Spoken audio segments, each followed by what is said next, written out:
ನೋಡಿ ಯಾರ್ಗಾನ ಈ ಕೆಲಸ ಮಾಡ್ಲೇಬೇಕಾಯ್ತು ಅಂಡ್ ಯುವರ್ ಬ್ರೋ ಇಂಥ ಕೆಲಸದಲ್ಲೇ ಮುಂದಿರ್ತಾನೆ. ಓವರ್ ಫ್ಲೋ ಈ ಅನಿಮೆನ majority of people including me anime ಅನ್ಕೊಳ್ಳೋದೇ ಇಲ್ಲ. ಅದೇ ಅದು. ಆದ್ರೂ ಈ ವಸ್ತು ಅನಿಮೆ ವೆಬ್ಸೈಟ್ ನಲ್ಲಿ ಸಿಗೋದ್ರಿಂದ ಇದನ್ನ ಅನಿಮೆ ಕನ್ಸಿಡರ್ ಮಾಡ್ಕೊಳ್ಳೋಣ. ಇದ್ರ ಸೀಸನ್ 1 ಯಾರು ನೋಡಿಲ್ಲ, ನಾನು ಹೇಳ್ತೀನಿ ಯಾರ್ಯಾರು ನೋಡಿಲ್ಲ ಅವ್ರಿಗೆ 7 ನಿಮಿಷ 8 ಎಪಿಸೋಡ್ ಯಾರು ಹೇಳ್ರಿ ನೋಡೋಣ. ಇಷ್ಟೊಂದು ಇನ್ನೋಸೆನ್ಸ್ ಬೇಡ. ಇದ್ರ ಸೀಸನ್ 1 ಮುಗ್ದೋಗಿತ್ತು. ಎಲ್ಲ ಪೀಕ್ ಎನಿಮೇಸ್ ತರ ಇದ್ರದ್ದು ಸೀಸನ್ 2 ಬರ್ಲಿಲ್ಲ ಅಂಡ್ ಅನೌನ್ಸ್ಮೆಂಟ್ ಆಗ್ಲಿಲ್ಲ. ಬಟ್ ಇವತ್ ನಾನು ಅದನ್ನೇ ಕವರ್ ಮಾಡ್ತೀನಿ. ವೆಲ್ ಪೀಕ್ ಐಟಮ್ ಯಾರು ಮಿಸ್ ಮಾಡಕ್ಕಾಗುತ್ತಾ? ಹಾಗೆ ಫೆಬ್ರವರಿ ವ್ಯಾಲೆಂಟೈನ್ಸ್ ಡೇ ಬರ್ತಿದೆ ಅಂಡ್ ಹಂಗೆ ವ್ಯಾಲೆಂಟೈನ್ಸ್ ಡೇ ದಿನ ಓವರ್ ಫ್ಲೋ ವಾಹ್ ಮಜಾ. ಈ ಮಾಂಗಾದಲ್ಲಿ 100 ಚಾಪ್ಟರ್ಸ್ ಇದಾವೆ. ಸೀಸನ್ 1 ನಲ್ಲಿ ಬರೀ 16 ರಿಂದ 17 ಚಾಪ್ಟರ್ ಅಷ್ಟೇ ಅಡಾಪ್ಟ್ ಆಗಿರಿದ್ದು. ಸೀಸನ್ 1 ಸ್ಟೋರಿ ನಿಮಗೆ ಗೊತ್ತಿರುತ್ತೆ. ಜನಗಳಿಗೆ ಒನ್ ಪೀಸ್ ಡ್ರ್ಯಾಗನ್ ಬಾಲ್ ನೋಡಕ್ಕಾಗಲ್ಲ, ಆದ್ರೆ ಓವರ್ ಫ್ಲೋ ಬೆಳಿಗ್ಗೆ ಮಧ್ಯಾಹ್ನ ಸಂಜೆ ಟೈಮ್ ಟು ಟೈಮ್ ಸಲ ಬೇಕೇ ಬೇಕು. But if you forget our MC Kazushi, ಒಬ್ಬ ಯೂನಿವರ್ಸಿಟಿ ಸ್ಟೂಡೆಂಟ್. ಅವನೊಂದು ಪಾರ್ಟ್ ಟೈಮ್ ಜಾಬ್ ಮಾಡ್ತಿರ್ತಾನೆ, ಯಾಕಂದ್ರೆ ಅವ್ನು ಫುಲ್ ಟೈಮ್ ಕೆಲಸ ಇರೋದು ಅವರ ಬಾಲ್ಯದ ಸ್ನೇಹಿತೆ ಆಯಾ ಅಂಡ್ ಕೋಟೋನ ಸ್ಯಾಟಿಸ್ಫೈ ಮಾಡೋದು. ಇಬ್ರು ಸ್ಟೆಪ್ ಸಿಸ್ಟರ್ಸ್. ಇವ್ರ ರಿಯಲ್ ನೇಮ್ ನಾನು ಶಾರ್ಟ್ ಫಾರ್ಮ್ ಆಗಿ ತಗೊಂತೀನಿ, ವಿಡಿಯೋದಲ್ಲಿ ಅರ್ಥ ಮಾಡ್ಕೊಳ್ರಿ. ಓಕೆ, ಒಂದ್ ಮಾತು, ಇವ್ರು ರಕ್ತ ಹಂಚ್ಕೊಂಡು ಹುಟ್ಟಿಲ್ಲ. ಸೀಸನ್ 1 ಸ್ಟೋರಿಲಿ ಡಿಫ್ರೆಂಟ್ ಸಿನಾರಿಯೋ ಇದ್ರು, ಬಟ್ ರಿಸಲ್ಟ್ ಸೇಮ್ ಇತ್ತು. ಕಾಜು ಒನ್ ಟೈಮ್ ಅಲ್ಲಿ ಆಯಾ ಹತ್ರ ಇರ್ತಾನೆ, ಇಲ್ಲ ಕೋಟೋ ಹತ್ರ ಇರ್ತಾನೆ. ಹಂಗೆ ಒಂದ್ ಟೈಮ್ ಅಲ್ಲಿ ಇಬ್ರು ಜೊತೆ ಆಟ ಆಡ್ತಿದ್ದ. ಹಂಗೆ ಎಕ್ಸಾಮ್ ಪ್ರಿಪರೇಷನ್ ಚೆನ್ನಾಗಿ ನಡೀತಿತ್ತಾನೆ. ಸೀಸನ್ 2 ಸ್ಟೋರಿ ಸ್ಟಾರ್ಟ್ ಆಗಕ್ಕಿಂತ ಮುಂಚೆ ಈ ವಿಡಿಯೋ ಸ್ಕ್ರಿಪ್ಟ್ ಬರೀತಿದ್ದಾಗ ನನ್ನ ಮೈಂಡ್ ಅಲ್ಲಿ ಒಂದು ಕ್ವಶನ್ ಇತ್ತು, ಇಲ್ಲ ನಾನ್ ಏನ್ ಕವರ್ ಮಾಡೋಣ, ಇದ್ರಲ್ಲಿ ಏನಾದ್ರೂ ಸ್ಟೋರಿ ಇರುತ್ತಾ ಇಲ್ಲ ಬರೀ ಗಪ್ಪ ಆಗತ್ತ ನೋಡ್ತಿರ್ತೀವ. ವೆಲ್ ಈ ಮಾಂಗ ಹೆಸರು ಬೇರೆದಿದೆ. ಕವರ್ ಪೇಜ್ ಎಂತ ಇಟ್ಟಿದ್ದಾರೆ ನೋಡಿಷ್ಟೇ ಎದ್ದು ಬಿಡ್ಬೇಕಾಗ್ತದೆ. ಸೀಸನ್ 1 ಲಾಸ್ಟ್ ಎಪಿಸೋಡ್ ಸ್ಕೂಲ್ ಅಲ್ಲಿ ಸ್ಪೋರ್ಟ್ಸ್ ಫೆಸ್ಟಿವಲ್ ಆದ್ಮೇಲೆ ಇವರೆಲ್ಲ ಮನೆಗ್ ಬರ್ತಾರೆ. ಇಲ್ಲಿ ಗೊತ್ತಾಗುತ್ತೆ ಕಾಜು ಎಲ್ಲಾ ಪುಡಿಂಗ್ ಅವ್ನ ಒಬ್ನೇ ತಿಂದಿದ್ದಾನೆ. ಇಲ್ಲಿ ಕೋಟ ಅವನಿಗೆ ಅಡಿಗೆ ಮಾಡೋ ಪನಿಷ್ಮೆಂಟ್ ಕೊಡ್ತಾಳೆ. ಅವಳು ಪುಡಿಂಗ್ ತರ ಕೋಡೆಗೆ ಹೋಗ್ತಾಳೆ. ಕಾಜು ಇಲ್ಲಿ ಅಡಿಗೆ ಮಾಡ್ತಾನೆ ಅಂಡ್ ಅವನು ಒಬ್ನೇ ಇದ್ದಾಗ ಆಯಾ ಹತ್ರ ಹೋಗಿ ಸಾರಿ ಕೇಳ್ತಾನೆ. ಬಿಕಾಸ್ ಆಯಾಗೆ ಪುಡಿಂಗ್ ಅಂದ್ರೆ ಪಂಚಪ್ರಾಣ ಅಂಡ್ ಕಾಜು ಅದನ್ನೆಲ್ಲ ತಿಂದು ಖಾಲಿ ಮಾಡಿದ್ದಕ್ಕೆ ಆಯಾಗ ಒಂಚೂರು ಬೇಜಾರಾಗಿರುತ್ತೆ. ಸೊ ಕಾಜು ಹೋಗಿ ಇಲ್ಲಿ ಆಯಾಗೆ ಸಾರಿ ಕೇಳ್ತಾನೆ. ಅವ್ನು ಹೇಳ್ತಾನೆ ಅದ್ ಬರೀ ಪುಡಿಂಗು ಅಷ್ಟು ದೊಡ್ಡ ಏನ್ ಮ್ಯಾಟರ್ ಏನಲ್ಲ, ಬಟ್ ಆಯಾಗೆ ಅದ್ರ ಮೇಲೆ ಜಾಸ್ತಿ ಮೌಲ್ಯ ಇತ್ತು. ಇದ್ ಕೇಳಿ ಕಾಜುಗ ಅವ್ನ ಚೈಲ್ಡ್ಹುಡ್ ಮೆಮೊರಿ ಜ್ಞಾಪಕ ಬರುತ್ತೆ. ಇದ್ರಲ್ಲಿ ನಾವು ನೋಡ್ತೀವಿ ಕಾಜು ಪೇರೆಂಟ್ಸ್ ಆಯಾ ಅಂಡ್ ಕೋಟೋನ ಅಡಾಪ್ಟ್ ಮಾಡ್ಕೊಂಡಾಗ ಆಯಾಗೆ ಫ್ಯಾಮಿಲಿ ಜೊತೆ ಹೊಂದ್ಕೊಂಡಿರಕ್ ಆಗ್ತಿರ್ಲಿಲ್ಲ. ಅವಳು ದೂರ ಹೋಗಿ ಕುತ್ಕೊತಿದ್ಲಿ ಎಲ್ಲೆಲ್ಲವ. ಅಂಡ್ ಕಾಜು ಹೋಗಿ ಅವಳಿಗೆ ಒಂದು ಪುಡಿಂಗ್ ಕೊಡ್ತಾನೆ ಅಂಡ್ ಆಗ್ಲಿಂದಾನೆ ಅವರಿಬ್ರು ಬಾಂಡ್ ತುಂಬಾ ಚೆನ್ನಾಗುತ್ತೆ. ಅದಕ್ಕೆ ಆಯಾಗೆ ಪುಡಿಂಗ್ ಅಂದ್ರೆ ಸಖತ್ ಇಷ್ಟ. ಕಾಜು ಇಲ್ಲಿ ಆಯಾಗೆ ಸಾರಿ ಕೇಳ್ತಾನೆ.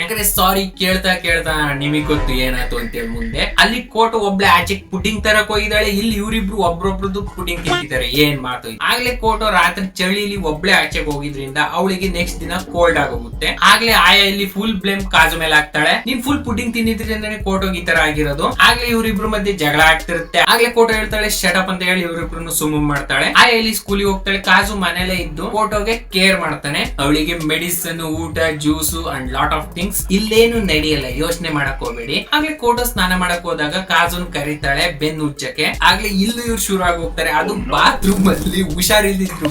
ನೆಕ್ಸ್ಟ್ ಡೇ ಕೋಟೋ ಸರಿ ಆಗ್ತಾಳೆ, ಆದ್ರೆ ಕಾಜು ಫುಲ್ ಅಡ್ಮಿಟ್ ಆಗಿ ಹೋಗ್ತಾನೆ ಹಾಸ್ಪಿಟ್ಲಿಗೆ. ಅಣ್ಣ ಬೆಡ್ಗೆ ಬಿದ್ದೋದ. ಆಗ್ಲೇ ಆಯಾ ಇಲ್ಲಿ ಹಾಸ್ಪಿಟ್ಲಿಗೆ ಬಿಟ್ಟು ಬರಕ್ ಬಂದಿರ್ತಾಳೆ. ಆಗ್ಲೇ ಇಲ್ಲ ಆಯಾ ಕಾಜುನ ಹಾಸ್ಪಿಟ್ಲಿಗೆ ಬಿಟ್ಟು ಸ್ಕೂಲಿಗೆ ಬಂದಾಗ ಅವಳು ಹೇಳ್ತಾಳೆ ನಮ್ಮ ಅಣ್ಣ ಹಾಸ್ಪಿಟ್ಲಿಗೆ ಅಡ್ಮಿಟ್ ಆಗಿದ್ದಾನೆ. ಅಂಡ್ ಇದ್ರಲ್ಲಿ ಒಬ್ಳು ಫ್ರೆಂಡ್ಸ್ ಹೇಳ್ತಾಳೆ ಅಲ್ಲಿರೋ ನರ್ಸಿಗ್ ನಿಜವಾಗ್ಲೂ ನಾವೇನಾರು ಮಾಡಕ್ ಕೇಳಿದ್ರೆ ಅವ್ಳು ನಮ್ ಜೊತೆ ಮಾಡ್ತಾಳಂತೆ. ವಾ, ಆ ನರ್ಸ್ ರೋಬೋಟ್ ಅಲ್ವಾ, ಅವಳಿಗೆ ಟನ್ ಟೈಪ್ ಮಾಡ್ರಿ ನಾನ್ ನಿನ್ ಜೊತೆ ಮಾಡ್ಬೇಕು. ಅವಳು ಆಗ್ಲೇ ಕಾಲಾಗ್ಲಿಸ್ ಕೂತ್ಕೊಂತಾಳೆ. ಆಗ್ಲೇ ಇಲ್ಲ ಆಯಾ ಚಿಂತೆ ಮಾಡ್ತಾ ಹಾಸ್ಪಿಟ್ಲಿಗೆ ಹೋಗಿ ಬಿಡ್ತಾಳ.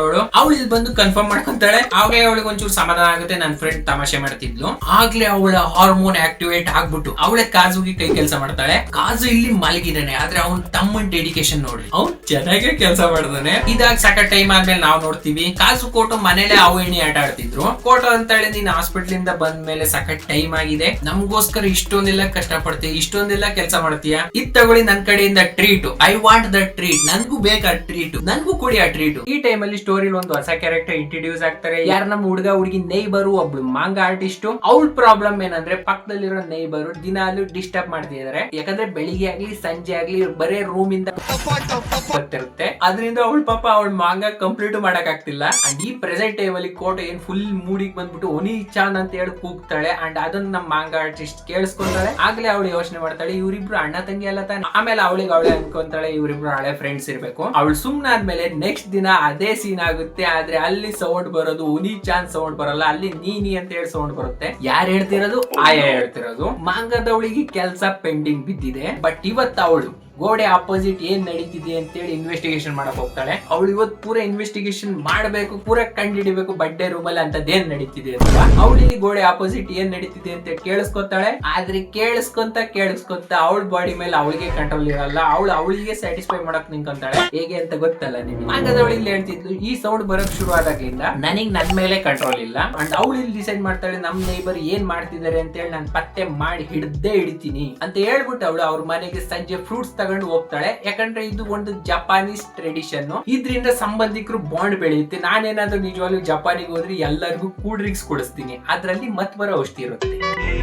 ಯಾಕಂಗ್ ನೋಡ್ತಿದ್ರ, ಇಲ್ಲಿ ಅವಳು ಕಾಸ್ವಂಡ್ ಕೋಟೋನ ಮೀಟ್ ಆಗ್ತಾಳೆ ಅಂಡ್ ಡಿನ್ನರ್ಗೂ ಕೂತ್ಕೊಂತಾಳೆ. ಇಲ್ಲೆಲ್ಲ ಊಟ ಮಾಡ್ತಿರ್ಬೇಕಾದ್ರೆ ಮಾಂಗಾದವಳು ಎಲ್ರನ್ನು ಅನಲೈಸ್ ಮಾಡ್ತಾಳೆ. ಅಂಡ್ ಇದೆಲ್ಲ ನೋಡ್ಬಿಟ್ಟು ಆಯಾಗ್ ಡೌಟ್ ಆಗುತ್ತೆ. ಒಂದೇ ಸರಿ ಹಿಂಗೆ ಯಾರೋ ಬಂದ್ಬಿಟ್ಟು ಊಟಕ್ಕೆ ಕೂತ್ಕೊಂಡ್ರೆ ಒಂಚೂರು ನರ್ವಸ್ನೆಸ್ ಅವಳಿಗೂ ಫೀಲ್ ಆಗುತ್ತೆ. ಅಂಡ್ ಅವಳಿಗೆ ಡೌಟ್ ಬರಕ್ ಇನ್ನೊಂದ್ ಕಾರಣ, ಆ ಬಂದಿರೋ ಹುಡುಗಿ ಬರೀ ಅವಳು ನೀಚಾನ್ನೇ ನೋಡ್ತಿದ್ದಾಳೆ. ಅಂಡ್ ಈ ಟೈಮ್ ಆಯಾಗ ಇಷ್ಟ ಆಗಲ್ಲ. ಅವಳು ನಿಜವಾಗ್ಲೂ ಮನ್ಸೊಳಗೆ ಎಷ್ಟು ಓವರ್ ಥಿಂಕ್ ಮಾಡ್ತಾಳೆ ಅಂದ್ರೆ ಅವಳು ಅನ್ಕೊಂತಾಳೆ ಕಾಸ್ವಂಡ್ ಈ ಮಾಂಗಾದವಳು ಆಚೆ ಎಲ್ಲ ಸುತ್ತಾಡ್ತಾರೆ. ನೆಕ್ಸ್ಟ್ ಸೈಡ್ ಕೋಟೋ ಇಲ್ಲಿ ಬಿದ್ದೋಗ್ತಾಳೆ. ಯಾಕಂದ್ರೆ ಅವಳು ಮಿಸ್ ಆಗ್ಬಿಟ್ಟು ಆಲ್ಕೋಹಾಲ್ ಕುಡ್ದಿದ್ಲು. ಅಂಡ್ ಇಲ್ಲಿ ಒಂದೇ ರೂಮ್ ಅಲ್ಲಿ ಆಯಾ ಅಂಡ್ ಮಾಂಗಾದವಳು ಮಾತಾಡ್ತಿದ್ದಾರೆ. ಅಂಡ್ ನೆಕ್ಸ್ಟ್ ಇಡು ಕಾಜು ಅಂಡ್ ಕೋಟೋ ಆವು ಎಣ್ಣೆ ಆಟ ಆಡ್ತಿದ್ದಾರೆ ಒಂದೇ ರೂಮ್ ಅಲ್ಲಿ, ಅದು ಟೇಬಲ್ ಕೆಳಗೆ. ಇಲ್ಲಿ ಕೋಟೋ ಆವು ಬರೀ ಇಡೀ ಎಲ್ಲ ಅದ್ರ ಜೊತೆ ಏನೇನೋ ಮಾಡ್ತಾಳೆ.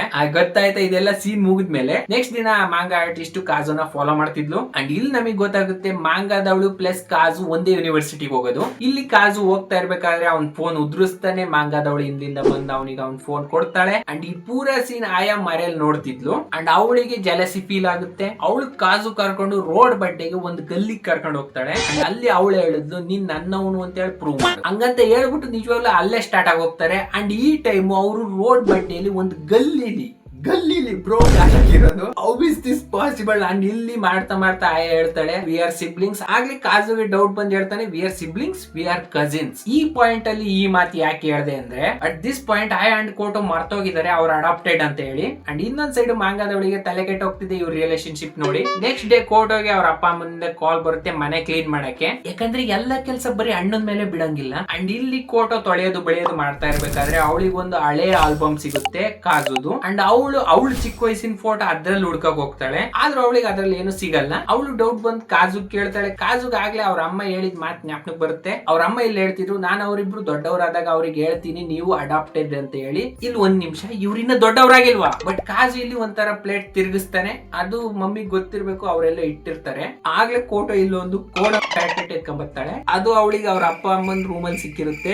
ಇದು ನೀವು ಯಾಕೆ ಇಲ್ತಂದ್ಲು ಕಲಿಯಕ್ಕೆ. ಕಾಜು ಇಲ್ಲಿ ಟ್ರೈ ಮಾಡಿ ತೋರಿಸ್ತಾನೆ ಇದನ್ನ ಈ ತರ ಯೂಸ್ ಮಾಡೋದು. ಇಲ್ಲಿ ಆವು ಎಣ್ಣೆ ಆಡ್ತಲ್ಲಿ ಆವಿಗೊಂದು ಹೊಸ ಪರೆ ಸಿಕ್ಕಿದೆ. ಅಂಡ್ ಇದೇ ದಿನ ಕಾಜು ಮಧ್ಯರಾತ್ರಿ ಎದ್ದೇಳ್ತಾನೆ. ಕೋಟೋ ಮಲ್ಗಿರ್ತಾಳೆ. ಬಟ್ ಆಯಾ ಆ ಟೈಮ್ ಆಗಿ ಎದ್ದಿರ್ತಾಳೆ. ಆಗ್ಲೇ ಕಾಜು ಹೋಗಿ ನೋಡ್ತಾನೆ. ಅವಾಗ್ಲೇ ಅವನಿಗೆ ಗೊತ್ತಾಗುತ್ತೆ. ಆಯಾ ಇಲ್ಲೊಂದು ಶೋಜೋ ಮಾಂಗಾ ಓದ್ತಿದ್ಲು ನೋಡಿ. ಮಾಂಗಾದಲ್ಲಿ ಸಕ್ಕ ಡಿಫ್ರೆಂಟ್ ಕ್ಯಾಟಗರೀಸ್ ಬರ್ತವೆ, ಸೈನನ್, ಶೋನನ್, ಹಾಗೆ ಶೋಜೋ. ಈ ಮಾಂಗಾ ಯಾರಿಗೋಸ್ಕರ ಮಾಡೋದು ಅಂದ್ರೆ ಟೀನ್ ಗೋಸ್ಕರ. ಇದ್ರಲ್ಲಿ ಒಂಚೂರು ಲವ್, ರೊಮ್ಯಾನ್ಸ್, ಹಂಗೆ ಒಂಚೂರು ಟಪಾಟ, ಒಂಚೂರು ಸಿಂಪ್ಟಮ್ ಅಂತ ಟೈಪ್ ಇದ್ದಿರುತ್ತೆ. ಅಂಡ್ ಇದೆಲ್ಲ ನೋಡ್ಬಿಟ್ಟು ರೂಮ್ ಅಲ್ಲಿ ಒಂಚೂರು ಆಕ್ವರ್ಡ್ ಸೈಲೆನ್ಸ್ ಆಗುತ್ತೆ. ಅಂಡ್ ಆ ಇಲ್ಲಿ ಹೇಳ್ತಾರೆ, ಸರಿ ನಾನು ಮಲಗ್ತೀನಿ, ಮಲಗಕ್ಕಿಂತ ಮುಂಚೆ ನಂಗೊಂದು ಗುಡ್ ನೈಟ್ ಕಿಸ್ ಬೇಕು. ಅಂಡ್ ಕಮ್ ಆನ್, ನಿಮಗೆ ಗೊತ್ತು ಕಿಸ್ ಇಂದ ಸ್ಟಾರ್ಟ್ ಆಗಿದ್ದು ಎಲ್ಲಿಗೆ ನಿಲ್ಲುತ್ತೆ ಅಂತವಾ.